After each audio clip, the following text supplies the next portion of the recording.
everybody, it's Kip here. Did you ever wonder what malware was? Well, malware is nothing more than an umbrella term that covers any malicious software that may run on your machine. This could be viruses, this could be Trojan horses, this could be a worm, adware, it could be spyware. Anything you don't want that somebody somehow got onto your machine is malware, malicious software. So when we talk about the different categories, we have spyware, which basically just spies on everything you're doing, and it gives that information to marketing people and stuff like that. Adware randomly pops up ads. When we talk about viruses have different types of. You have the traditional virus, which is something that gets sent to someone through a spreadsheet, through an email, thumb drive, and the user gets it, they do something. They attach the thumb drive into their machine, they double click on an exe, get an attachment in an email, and they get tricked into thinking it's an image, and they double click on it and install something on their machine. The user does something to install it,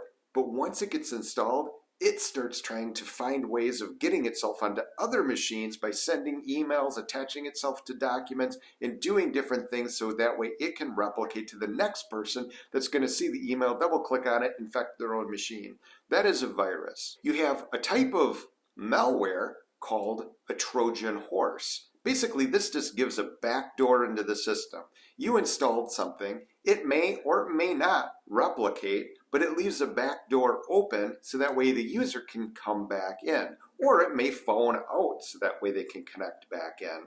You also have something called a rootkit, a whole different video.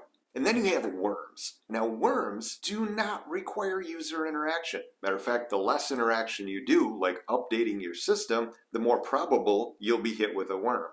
So what this worm does is it will scan the internet and it will look for vulnerabilities that are currently available. If it finds the vulnerability, it will exploit that vulnerability, install itself on the machine, and then it will start scanning for other machines with the vulnerability.